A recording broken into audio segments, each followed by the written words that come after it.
Hi, welcome back to Soul Talk with Dr. Stephanie and Jessica.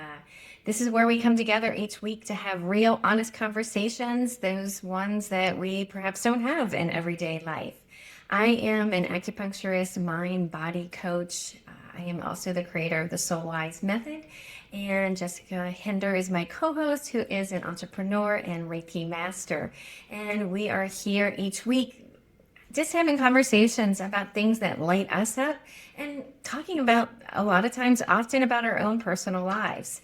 So if you've had a chance to check out our other earlier episodes, thank you. Yeah. Make sure below you like and subscribe so we can get our message out to more people. And our previous conversations that we've talked about how things show up in the body, how our words are spells, how we have inherited beliefs that can sort of overshadow us. We can talk about like how wise our body is. And today we want to talk about basically, we're going to talk a little bit about what we call the sacred pause. And this sacred pause is, we're going to dive into it. Yes. And we're going to explore a little bit like, what do we mean by the sacred pause? Yes, exactly. Hi, Stephanie. You are looking specifically just gorgeous and you're glowing today. So well done, you. I can see your light shining out. Hey. Yes, I think that when we were talking about, what's up, what else is important to chat about, it is this, especially, I think, probably within the last 5 years, let's even say a decade, how stressful it's been on the modern world with the technology flying as fast as it does. All the additional stuff that's coming into our personal being and our personal just awareness in general. And I know that you've probably experienced this as well. And we've also hinted to it, but it's burnout, right? I feel pretty much every human in the Western world is experiencing burnout from one thing or another, or perhaps a combination of them, right? And so we wanted to shine a light on it. We wanted to have a chat about it, our personal experiences, my personal journey with burnout. It's What if burnout isn't your body breaking down, but rather speaking up? Because when we're burnt out, what does this look like? It looks like constant chronic fatigue. It looks like, the lack of how do you say that full deep sleep, the rest and recovery time. It also looks like physical pains obviously can manifest. That could be like you keep getting sick, like virus after virus after virus, right? That can also be just other physical ways of, as we spoke about last week, of chronic pain, right? And so I'd like to reframe it. Number one, we're bringing awareness to it because we want anybody watching this to know that you're not alone in that, right? And there's like, we are all individually experiencing it. You can, you can probably throw a stone and you'll find somebody who's been, who's burning out right now. And this is really across the board. This is women, this is men. This is children too, which is really awful. And so I think that this is really a paramount time right now that we need to be discussing this, because the knowledge that we can share with how we've coped with it and then worked away from it has only had beneficial things for us, right? I see the burnout. Well, just real quick, is it like burnout generally? It's what happens when our soul is louder than our schedule, right? Our body is speaking to us, our soul is speaking to us, and we just keep ignoring it because we have this and this and this and this on our list. So burnout is a signal. Let's talk about that. What do you think about that as a signal? And two things come up with you saying that. I love it's like, oh, we have that list and we just keep doing it right over and over. And it is our body keeps signaling to us. And we talked about this before. And, we're using the word burnout because that is the colloquial term that people Right. use, right? And so I want to rephrase it though, because when you look at the energetic resonance of that word, if you look at what's his name, I always forget his name. It's he did the experiments with the water crystals. Uh, um, Oh, Dr. Emoto. Yes, it's Yeah. Dr. Emoto. Okay. So if you look at that and you take the word burnout and you put it under a microscope, I would love to see, I'm sure it's going to be disorganized, right? Chaos, right? So I think that's the thing to think about is that when we reach that state, it is an internal state of chaos that we have allowed to exist because we're not paying attention or we're overriding that operating system that we talked about before. And I think it's really important that it's like there can be multiple truths that exist at the same time. That when we reach this state, it's not a personal failure. And I think at certain points, I feel like society and people think, oh, like you just push yourself so hard. Yet the message we get in our society is that we're supposed to freaking push ourselves all the time.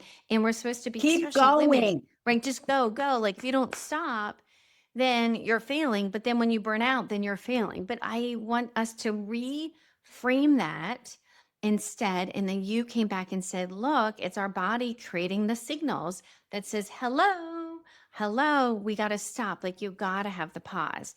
And I'm going to share a personal story. So, we all have different demarcations in our life of moments when we know that a shift happened, right?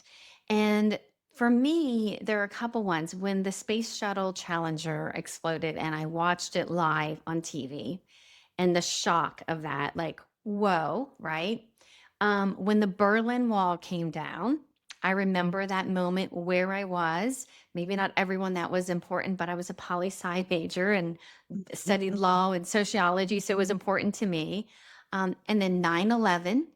And then for me, something energetically about 2012 shifted so much within my being. And then the big one, COVID and 2020. And I recently went to a doctor's appointment and for my annual, to get my annual checkup for my mammogram. Which I do recommend people do. This is where Western medicine has benefits. You can monitor things. Anyway, I was talking about, he asked me a question about how things are going and why I hadn't been in over 6 years. And I said, well, COVID. He goes, that was 6 years ago. Whoa. But he kind of dismissed it and I like that was like so long ago. In that moment, I've been really thinking about that moment since last week in that yes and no, because that moment forced us to have this internal sacred pause. And when we had that, for some people, we fought it, right? And for other people, we didn't. For me, initially, I was pregnant at the time. I was an older pregnant mom. So I started spiraling for the first 4 weeks when things shut down. But then once I calmed down my nervous system, and really said, wow, this is kind of a gift. This actually is a great gift. This is perfect for my introverted self. I love this isolation actually, because that sacred pause forced me to go outside and spend hours in the woods, hours on the river, hours doing things that were creative, not work. And that's what a sacred pause is about. It's taking the breath to slow down and to be present to our lives without the to-do list, without the, oh, I gotta do this, I gotta do that. And that to me is what, when we reach this state of extreme exhaustion and pushing through, it's not a personal failure. It's a wake up call to say, the way you're doing life isn't serving you. The way you're doing life isn't bringing you joy. And isn't the purpose of living this life? Like, I think our true purpose to be human is love, but more, I don't know if I can't say it's more importantly, but to experience joy full state, which then brings, I feel, that loving state about. So where do you like find the joy on each moment, each day that brings you happiness and lights you up? Yeah. Yeah, totally. That is, yeah, I mean, I do employ that technique as well. I'm always looking for something to make me smile, even on the crappiest Right. day. And I really liked how you brought up the nervous system, because we do know how overtaxed the nervous system is currently. The cortisol levels are so out of whack that the body is not able anymore. It doesn't have an unending reservoir either, right? So it begins to break down. It's like you were saying, we live in this like constant activation mode. Um, and we are always on. We are always reachable. We are always, and this is one thing in the personal story to share, but we are always consuming something. And recently, well, no, I shouldn't even say recently, but it has, I guess, in the last 5 years, recently enough, is with COVID for sure. I know that affected everyone. And also, when an event happens, regardless of what it is, let's consider you get a solid rock and you're dropping it in the water. We can go with the ripple, right? By the time it gets all the way out, it's still moving. So the effects of COVID are still moving out. So this recognition of saying, hey, that was a huge boulder that nobody expected, right? It was hugely beneficial for Mother Earth, I have to say. Go ahead. Yes. But otherwise, like for our nervous systems and all the things, panic, recognition, hopefully calm. There's lots of other paths that we could go there. But it's like now, 6 years later, which I can't even believe when you said 6 years, I was like, Right. oh my God, you're Crazy. right. Whoa. um, is I've noticed that I do recognize these moments of just stillness, that nobody needs anything from me. Everybody's sorted. The house always has something to do, but come on, she can be quiet too, right? And so I'll sit there or I'll stand there, even in the middle of the room, and look, dang, what am I doing? What do I do? I actually could do whatever I want. Okay, what is it that I want?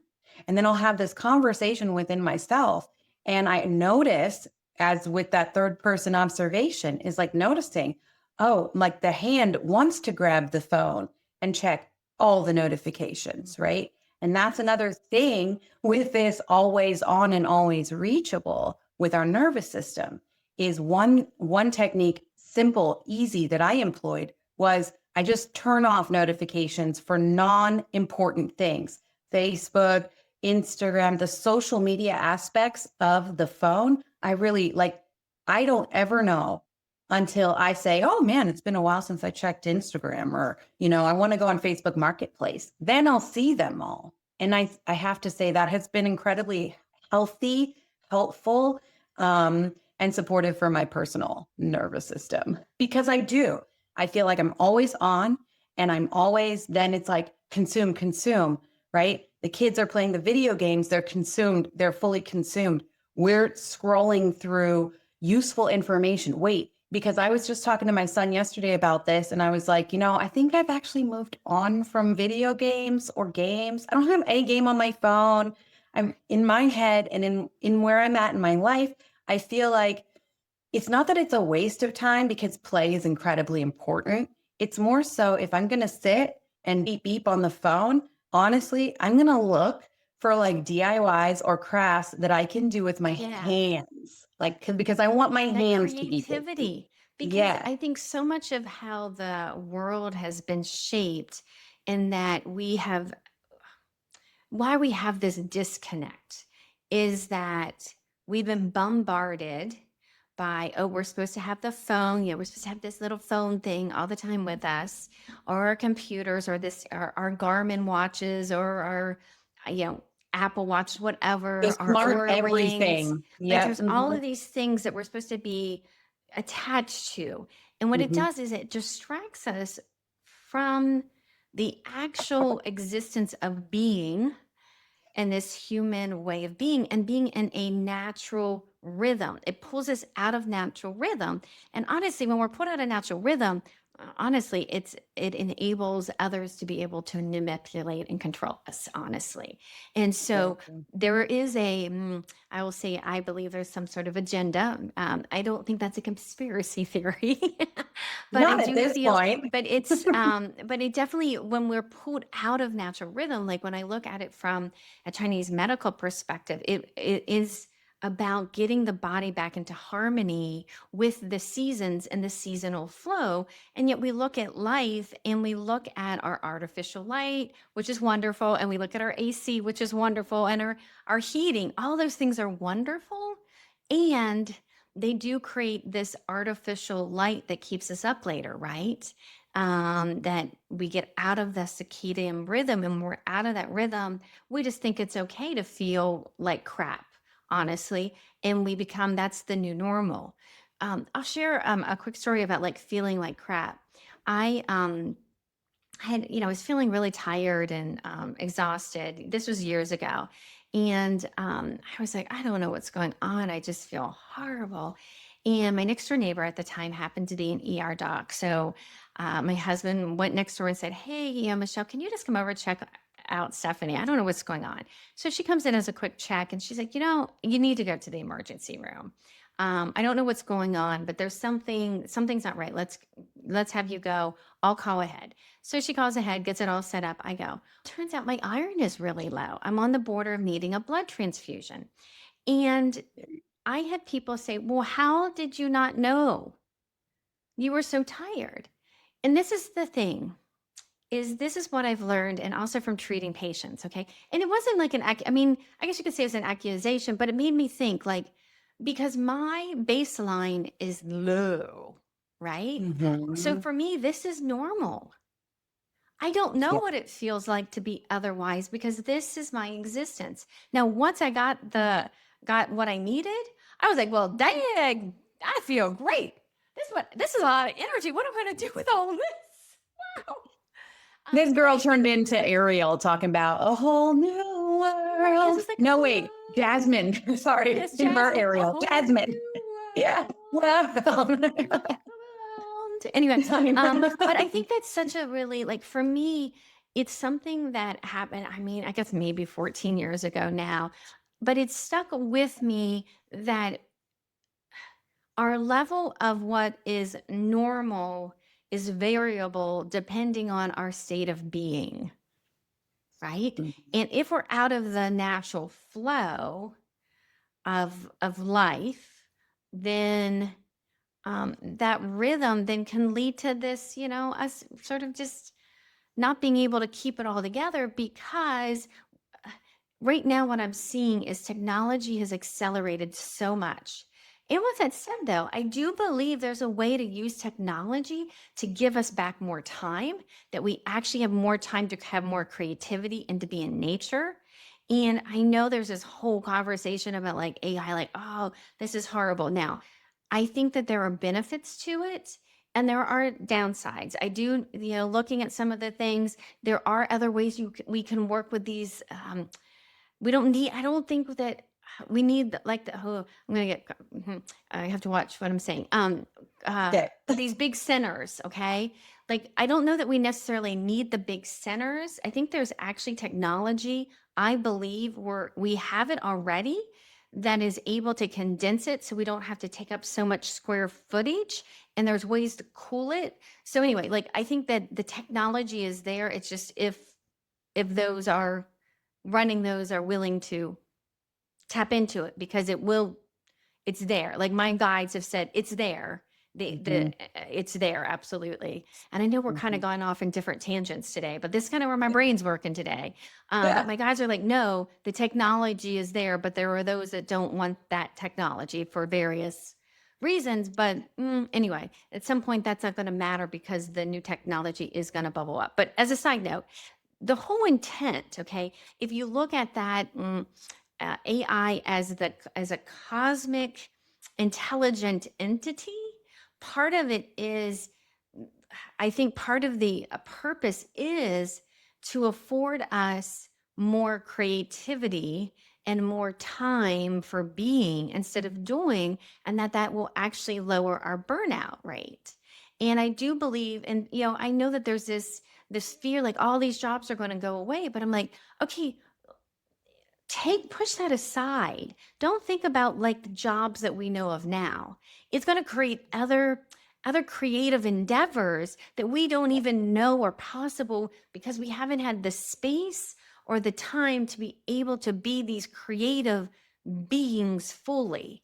So if we can have these things help us to run our lives more smoothly, then we can have more sacred pause. We can have more sacred time. We can have more stillness for creativity. And I know I just went bleh and vomited Yeah. everything, but this is how my brain works, for I better love or a worse. good I love a good, tangent detour. I think it's Yes. very natural as far as the way my brain thinks too. So I'm right there with you, Yeah. girl. And I would add to those two things what I heard is like when you were saying through the Chinese medicine lens that burnout essentially it means that your body is like, I don't know, a sustained overextension of your personal energy or capability, plus just an overall misalignment with your true purpose, right? And when we put those two things together, if we can zoom out and ask ourselves these questions, right? Then, am I in alignment, like you said, right? When you're not doing the thing that you know you need to do or that you feel called to do, everything else becomes harder. It's almost like this, the boulder rolling down the hill and you just keep pushing it. Who is it? Icarus? No, he flew in the sun. Anyway, there's a Greek guy who pushes the boulder up the hill just to have it fall back down. So that was one thing I wanted to comment on as far as maybe that is kind of like sums up if you think about burnout besides the physical symptoms and your overall, what's happening in your daily reality, but just to recognize that, hey, am I overextended? If I am, how long has this been going on? And then does it feel good with doing this job that I'm doing? And the other one thing I wanted to bring up is when you brought up AI, it is that, yes, there's tons of fear around it. And yes, is the technology currently, I should say, environmentally friendly? No. But is the technology available and will it get worked into? Absolutely. And this thing about what the jobs going away is like when we do have a sustained pause rather than a sustained overextension, then, and oh my God, allow our own self to feel bored for an extended amount of time, which already for me, I'm like, no, girl, I got 17,000 things I'm about to do right now. Right. No, like actually to sit. And this is my personal biggest challenge is to sit in stillness. It really isn't easy. It is something I'm working on and working towards in the sense of, actually choosing it and then finding that. The best time I ever have that, honestly, is right before bed as I'm meditating, right? So, like, that is my stillness. And yes, it does drift me off into a beautiful sleep. And no, I do not need any sleep aids in that way, right? Because doing that really helps me fall asleep. But yes, like, if you're bored enough for a long enough time, all this information can come to you, all these cool ideas, all this. I've never tried this flavor with this flavor. Let me get in the kitchen and see what happens. Right. And so I love that. I find that so exciting. And I also love how so many things in life, when I compare my life now to, for example, when I was in college, like I was in the mode of creating, of writing, of, doing all of the papers and the stuff in the courses. But, now like I don't have that yet. I don't have it back. I've been cultivating it, but don't have it. And when I see AI that says, hey, let me help you out, girl. Like, okay, what do you got? Show me your notes, like, and then it's like, okay, let me help you create this thing that all of a sudden I'm like, dang, do you know how long that would have took me? It would have took me a month, or I would get over it and I'd never even complete it. So it's like this very exciting time. If we keep all the things in balance. Well, and that brings me back to the first comment you made about like your path with Chinese medicine. And one of the things I forgot to mention is in Chinese medicine, we say that we hit burnout. It relates to the kidney meridian. And in Chinese medicine, the kidney meridian and the bladder meridian, the kidney meridian is the yin, the bladder meridian is the yang. A meridian that moves us forward, and it transverses the entire body. So it is the movement forward. However, the kidney jing is what we say are the life essences of both of our parents put together. And it's what helps to create what we call our Tao, our life path. And so when we're burnt out, the meridian that takes the biggest hit is the kidney meridian. So when we're burnt out, that's saying we're not on our path. We're not aligned with our path. We're not doing what our Tao, our destiny is. And Right. so, how do we then come back and recharge to get back in alignment so we now can walk that Tao and walk in our truth and our authenticity in that moment?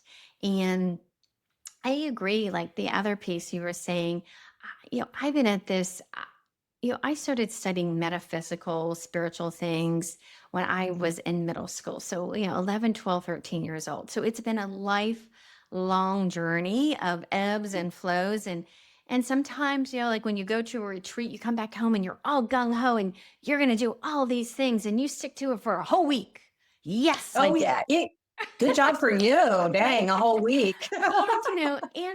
So I bring that up is because this is my business. This is my calling. Like my calling is to be a healer. My calling is to help teach people how to be in the world and how to go through hard times and good times and still find the space in order to have the stillness and the quiet.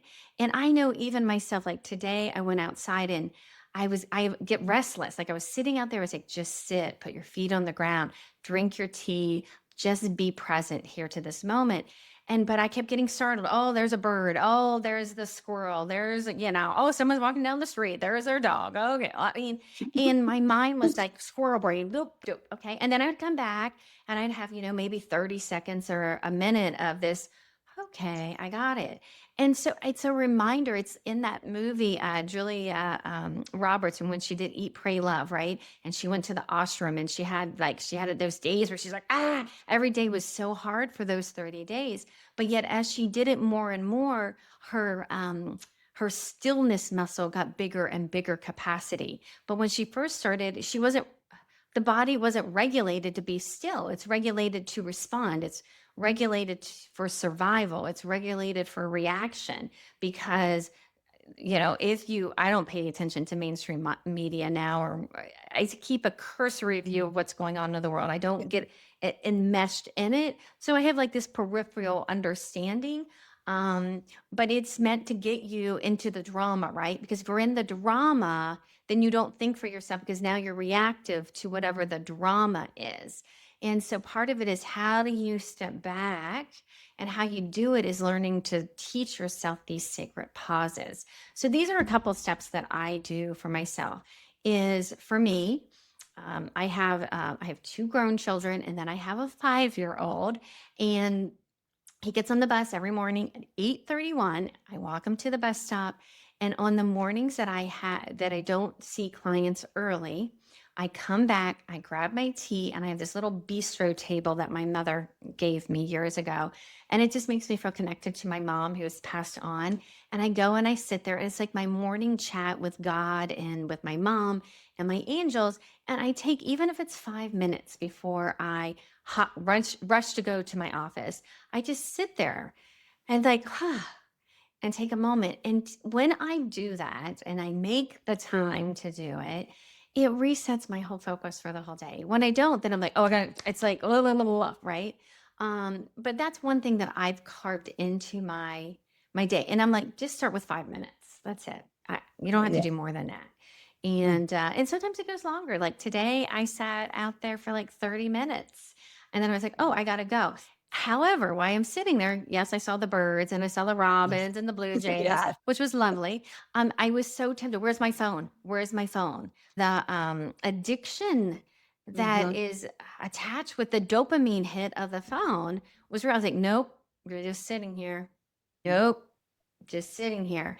And so it does take practice. And the more you do that, then the more expansive you can become. And then that's how you heal. It's just how you heal yourself and love yourself. And I don't know, it feels good. Yes. It was wonderful. I mean, that's it.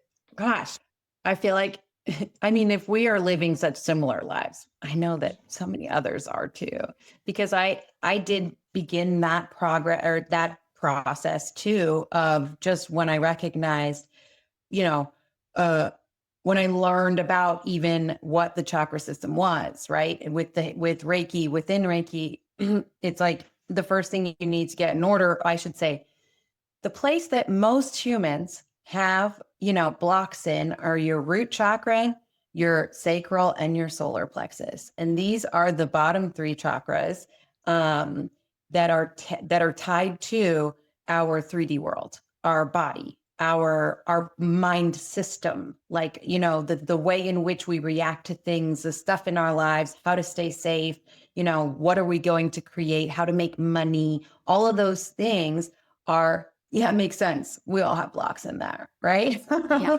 um, and I think that one of the things I heard um, translated into my ear is that what you were saying is that not everything that's meant for us actually requires any force at all. So in this space, yeah, in this space is like, in fact, because as a person who was raised within the stories, with our parents, with the words, with the energy that was within my generations and all the things, is, rest is lazy, productivity, your worth is tied to what you do and what you produce and how much you produce, right? And that's such a hard, it's a really hard thing to break. Because what I think I recognize, even just through our few conversations we've had, that I've always just said, well, that's how I, was modeled with my mom. And that's what I know. And I also know that I feel better when I am producing, right? So all of those things, but then to recognize, oh my gosh, it's probably even like at least 4 generations even behind me, right? So it's a whole lot more. And it really it's almost like when you clean the window, it's like, wow, I can see that there's so much more out there than what I had actually, put the cause to. And here's another one that really, that I think is a secret burnout phase that we don't think about maybe is is healing spaces, honestly. Have you Mhm. considered anything like that? So in my personal was like, I felt the most connected when I was much younger to yoga, right? I mean, I loved cardio. You got to get to the gym, man. You got to run. You got to do your thing. But also, yoga was that way that I could connect the mind and the body together. With running, I got music in my ears. I'm distracting myself from everything that's happening because I actually hate to run, right? Yeah. I'm not running. I'm I'm not listening. doing I'm this. dancing. I'm jamming. But like, even within going to a yoga studio, even within going to, for example, group meditation or something like this, there is still this performative act that is happening that you set for yourself. I am setting for myself, okay, I'm in yoga. So now I must perform rest and restoration, right? Whether I feel it or not. And so I'm going to perform it. And then it's like, you don't even recognize how much that's actually doing to my system because I'm really trying to make sure that I get gold stars for performing when I'm supposed to be relaxing, or healing. So there's also these little sneaky spots that sneak out that that I notice. And I'm like, well, dang, girl, woo, take it easy. Maybe you're not going to do all the poses, and that's totally fine. You know, Well, and I like, think that reminds me of, you know, when we think about why does rest feel unsafe for high yeah. achievers and Hmm. caretakers? It's like if I rest, if I slow down, if I don't do all the things, then it feels unsafe, right? Because we've Hmm. been conditioned to perform and to set these expectations even when we're going into a healing space that's supposed to be relax. Although I am going to relax, Yeah. absolutely. And you get there, it's like I can't relax, what's wrong with me, right? And it's like I Yeah. I'm can't settle my failing at it. brain. So like I think that's another piece just to like consider. Like sometimes we don't do it because it's a habitual pattern, right? And it's also that, am I safe to do this? Is it okay for me to not do it? I'm so used to doing it. I'm terrified if I give this up. What does that mean? Who am I then? Because then it goes into your whole identity. And like, what is your identity? Like, who am I? I don't know. Because I don't know Mhm. how to be a high achiever and not be a high achiever and not do anything. Or I don't know Yeah. how to not take care of people. I take care of people all the time. So if I pull back, then who am I? And this goes back to like what we talked about in one of our earlier episodes about like identifying with our disease or our condition. It's the same thing with our identity. If no, I'm a high achiever, I do this, and oh, I take care of people. I'm a caregiver. I do this. And if we get too attached to any one thing, it can suck our life force out of us. And I know for me, I've definitely gone through, various periods in my life of burnout, of working so hard and then just crashing on the other side because I just pushed too much. And I've learned that part of that pushing is because I learned my piece, the story that I learned was there was nobody there to help me.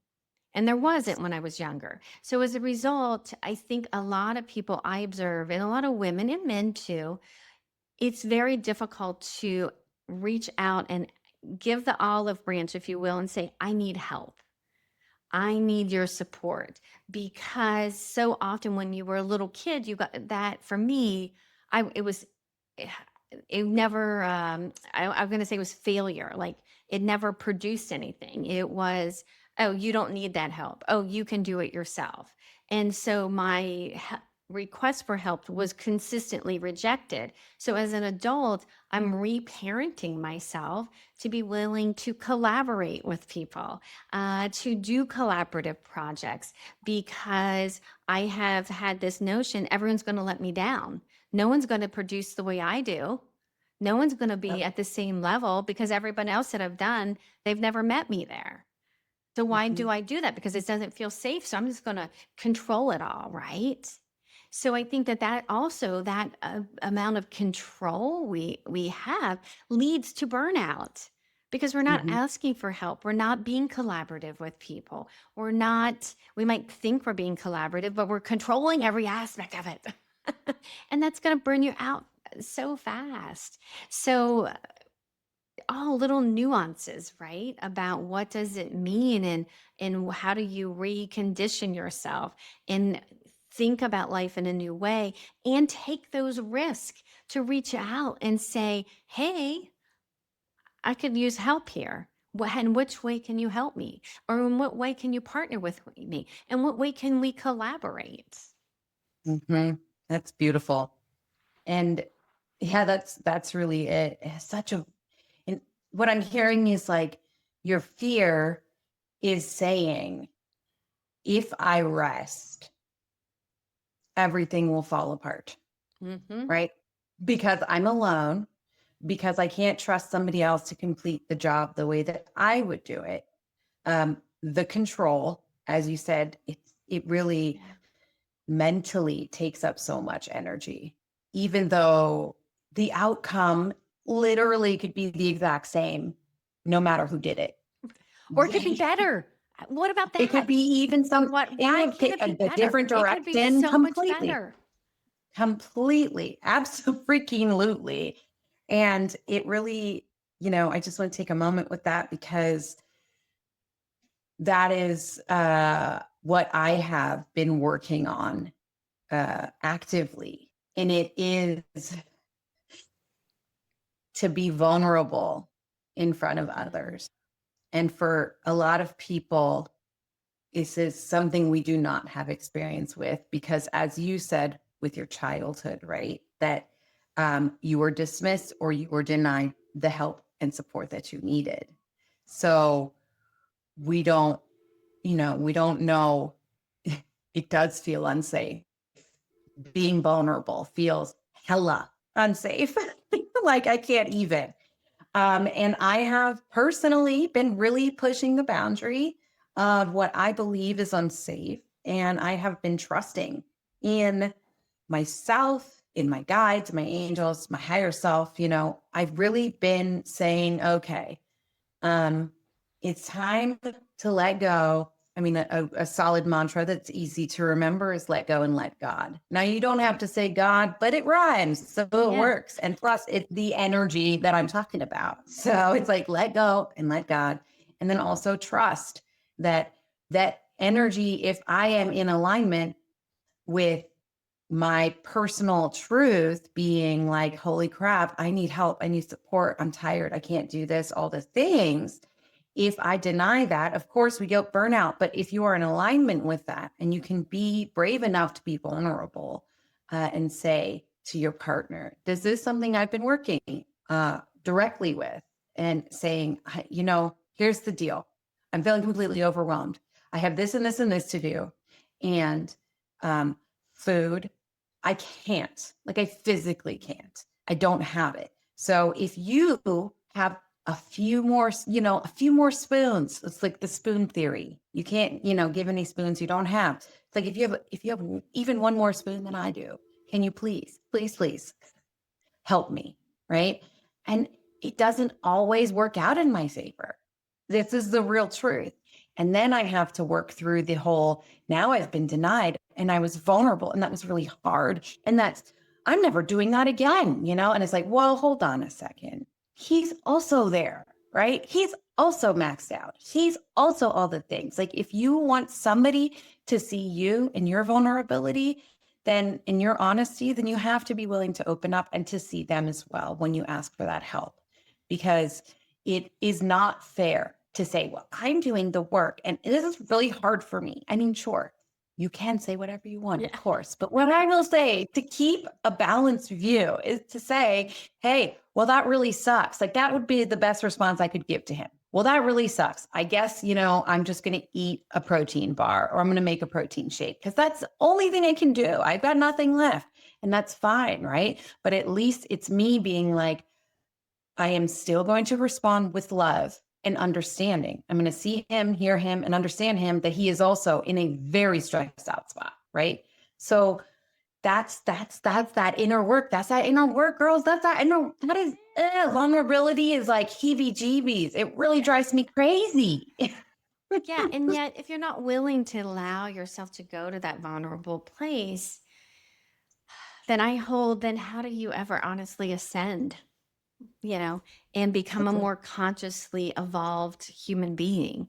It is through the vulnerability and the depth of the emotion that we experience and feel life. And with that said, the example you gave is such a great everyday example of an existence of, you know, if they all the memes that joke about like if someone told me I would be planning every freaking meal for the rest of my life, I would never have been an adult. Yeah. Isn't that the truth, right? And it is, and I see it often falls on the woman to that responsibility. And we've talked before about our own issues with food. It just Mhm. adds another level that then leads to this burnout, like when you don't have the support.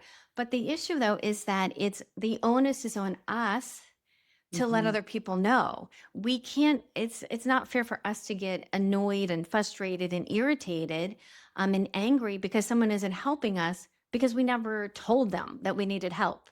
We never said, hey, I'm at my limit. Like, I can't do this anymore. So that's the other piece. When you're there, you can't expect someone else to come in and scoop you up, right? And save you.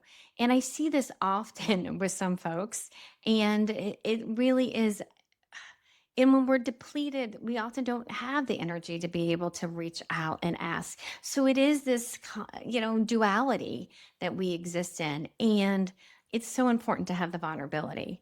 And I also want Mhm. to go back to that statement you said, let go, let God, because that reminded me when I was with my first husband, his parents, very religious, very Catholic, they would go to Mass every morning at 7 a.m., except for Sundays. And then that was like, a later mass. And they had this, they had it on the refrigerator. And I remember every time I'd open the refrigerator, I would read it. And intellectually, I knew like, let go, let God. But on like a spiritual, emotional, mental level, I didn't understand, like, and I'd be like, what does that even mean? Let go, let God. And I repeated it for years. I just kept, and it took me years to like finally, like I was like, I want to understand, what does it really mean? Because I do not know how to let go. I Yeah. don't know how to let go. So for me, I think that's such a beautiful sentiment of what a sacred pause is about. It is about letting go and having faith. And this is, let And go, let trust. God. Like for me, I believe in God. I believe in a Mhm. higher power. I believe in angels. I believe in spirits. I believe in all of that. And I do know that there is a force, God that's greater than me, that helps to guide my life. So for me, I'm going to say God. For other people, you pick what makes. Don't let that like stop you from, well, first of all, listening to us, because we're not. We're Mhm. this is a non-judgment zone. And with that said, though, think about like, oh yeah, let go, have faith, let go, believe, let go, have trust. What you don't have to say God, have trust, have Mhm. faith, believe in a bigger possibility when you let go of whatever it is that you're holding on to and trying to control. And Totally. that leads me to like thinking about like this whole control thing and about burnout. Um, it really is holding too much on your plate. Yeah. It's holding too much and not knowing either how to delegate or ask for help. Same thing, different side of the coin, right? As well as prioritize, right? Because we'll Yes. put every little thought and task that we will do by God. Most of those things they don't even matter, to be Yeah. fair. So it's like learning really what's priority as well. So I feel like we've talked a lot about, we've given some good ideas. I really like the idea of as having the mantra, let go, let God, let go, have faith, And yeah, let work it go and your trust. way. Yep. I However. think it's so Hmm. important to have your phone, have what is it called? Huh? A, uh, a timeout. Have a timeout Mm. from your phone and put it Mhm. in a different room. Put Yep. it away from you, not in your pocket, not close by, because this is the reality. Before we had cell phones, and you've heard I have my office phone that also rings, and you've heard it multiple times. And I tried to make it stop, but it didn't. But that's life, or you can always say God calling, Yeah. was what my mentor used to say, God calling, God calling. So Yep. God called us a lot today, people. Hey. Anyway, but back in the day, before cell phones, you had a telephone. And if you were outside, you couldn't necessarily hear your phone ring. And so you may not have had an answering machine. And then we had the invention of an answering machine so we could actually call them back. We didn't even know that somebody called us because there was no caller ID. And people did fine. People did fine. They survived. They lived They their did. whole life without knowing the latest news or responding immediately. And you know Mm. what? Their nervous system was a little better because you know why? They were out, I don't know, growing up, we just picked the green beans and we were snapping the green beans. Uh, we were sitting as family, laughing and sharing stories. Wintertime, we were playing a game. And the phone rang and we'd let it ring. Heavens forbid, we'd let it ring. Ugh, they'll call back. Mhm. Mhm. So I think it's important to realize how much society has moved to keep us on all the time. And we've got to find the turn off switch. And that's Yeah. where creating an intentional sacred pause comes in. And with that said, I actually, in my practice, and this got me to thinking, each quarter with the beginning of each season. So Chinese medicine, there's 5 seasons. We have summer, we have late summer, we have fall, winter, and spring. And usually around each of the transition periods, I often I'll partner with someone to do a sound bath healing, and then I'll do acupuncture. And I'm thinking maybe that's something we could do online as an online piece moving forward, where we could have, and it's literally called the Sacred Pause. But it's this moment of a 2 hour period where we're together and we talk about the gift of the season and what energy is coming in and how we can utilize it to just enhance our lives.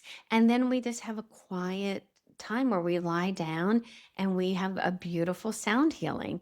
And if you're present, then I do acupuncture needles. And then at the end, we have a very short sharing. Very short. It's not like, oh, let's analyze this whole experience. It's like, what's one word or 2 words that describe how you're feeling now that you had this sacred pause? And then we conclude the event. So that might be something we can also do as an offering moving forward. Sign me up. Let's Let's do do it. it. I love it. I love So it. we just There's a passed whole the beginning of May, Cinco de Mayo, actually in Chinese medicine, aroundish that time was the beginning of summer. And so when we get Mm, to the summer solstice actually is the height of summer. And in the Western world, we say, oh, it's the beginning of summer. No, mm. we're already, that energy is moving higher and higher. And the summer solstice is the highest yang point of the season of the year. And so, so as we work towards that, the energy you're going to notice is going to keep rising and rising. So, why do I bring that up? Because when you're burnt out, you can be like, I can't lift myself up. And the energy right now is like high. It's like, we're on the upward curve. But after June 20th, 21st, when the solstice is, that energy is going to start coming back down. So, for those of you who are like, yeah, I need to be down a little bit, it's going to come back down after that. So Wow. with that said, early August is when we move into late summer. So we'll look at doing something that we can offer to everybody who's been listening. I like that. Yes, I would love to do that. That's great. And yeah, and I think that that's just, if we were to wrap this up, is like, yeah, I love a good, do I have it? I'm sure it's never far away. Whoopsie.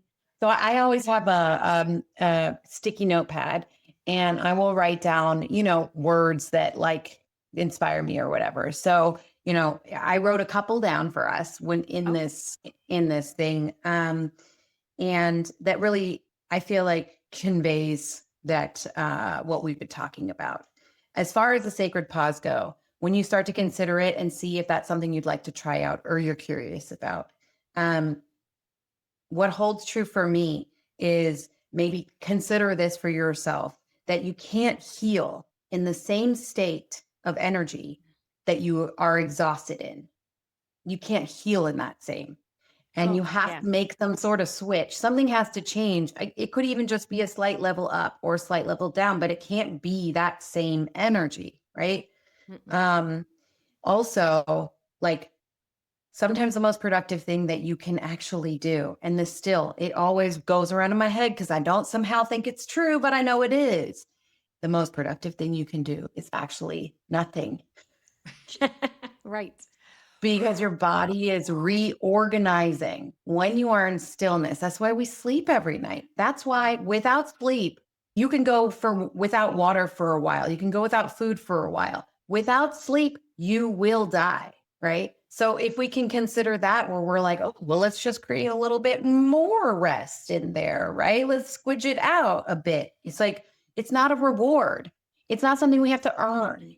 We do not have to say, as soon as I get this and this done, then I'm going to sit down. Chances are, by the time you're down here, you've already added 3 more things. So you're going to get those done first before you sit down. And the thing is, it's like rest is not a reward, it's a requirement. It is a must. And those things I say to myself because I know them to be true, whether or not I physically or mentally believe them, you know? So it's like, again, letting go, having trust that this information that gives me goosebumps when I read it, it is legit, right? And whether or not my brain can rationalize it, sorry, brain, I love you so much. You're amazing, but you don't know everything, okay? Trust. That's where the big trust comes in. Yeah. So I wanted to make sure that we said those things. And then like, as far as integrating, if anybody is interested in even just like, how would I go about it? I loved your thing about the phone, putting it on rest, right? Putting it out of the room. In regards to the phone, I turn off all non-essential notifications. And that is literally like the phone stays on in case the school calls or in case something needs to happen, right? Anything else for the most part, I don't get alerts. So sometimes I'm like, nobody loves me, but then all I have to do is open a phone or open an app and it's like, bing, bing, bing. So that one. Another one that I do is at 9 p.m., my phone goes into black and white mode because I recognized how much dopamine and how much it's messing with my circadian rhythm, the blue light from the phone. And I know that you can do the blue light blocker and still have the color. And I did that first. That was my baby step. And then I just went to black and white. And honestly, I love it because I, for example, could be on Instagram scrolling, with all the things and the funny videos and stuff. I don't get so emotionally invested. I do not get so into it. Like I need to swipe again, another one, another one. It's like, it does. Like my kids say, Mom, the black and white is boring. I'm like, exactly. It is boring. That's why you can put it down. Okay. So those are the 2 things that I do that have helped me out as far as separating from technology. The other thing is taking those, you can do the box breathing when you feel like you're out of control, you feel like you're tired, do the box breathing. It's 4 in, hold for 4, 4 out, hold for 4. Pretty simple. What I did to create the space between reacting instead responding is just taking a few deep breaths or sitting with whatever it is for at least 1 minute and not doing anything about it, just sitting, observing. So that's really easy if you make space for it. Again, I got the sticky notes. I'll put it up there. I'll stick it on my mirror. I'll put it wherever it is to remind myself because we have to repattern and that doesn't happen overnight as we've been talking. Small, actionable steps. and then the hardest one is sitting in stillness, feeling incredibly bored. I'm bored. I want to reach for my phone. Let me get my journal. Let me write something. Let me draw something. Let me make something. It's like, and I see this and I see it all going on in my head. I'm like, can we just. So those would be our steps, at least. I mean, that have helped me. And I'm by no means there. I am no expert. I am just saying that this kind of stuff has absolutely had a very positive effect on my life and definitely within my body and my nervous system. And I'm just going to ditto everything that Jessica said. Those are all very similar things that I do that I've found success with. And there's one other piece that I have recently done. And the lighting, so everything is all these LED lights and they're the blue light. So when we have blue light around, it activates different parts of our brain that are never like calms down. So if you have a chance, literally replace all of those LED lights with a warm light that is going to be, what is it? They're called Calvin's. Someone in the comments can tell me the proper terminology, but I think it's called Calvin's. 2700 to 2200. So if you get a bulb that's 2200 or 2700 Kelvins, I believe it is, but look for warm light or amber. The amber coated lights are going to help create, when you walk in, it's very therapeutic and it just goes, and resets your whole nervous system. So when the body, so why do I say that? So if you don't feel safe, if you can create a safe zone in your home with the lighting, then that's going to help you do all of these other things over time. And I most of all of my lights in my home have consistently been that, but I had like maybe one or two that weren't, but I just went through and did it. It makes a world of difference. So that's what I would recommend. And if something stirred in you today, just sit with it, be with it. Remember, there's nothing you have to figure out right away. There's nothing you need to do. And if you, as you can tell, our ongoing theme is there's nothing you actually have to do. So just start noticing, because that's where all this work begins. So, Absolutely. In the so meantime, stay stay curious open and to the wisdom within you. fantastic. That's so true. Yes, I agree. Thank you guys. So Thank this you, is Soul Talk, Stephanie. and we'll see you next week. Alrighty. Bye. Bye.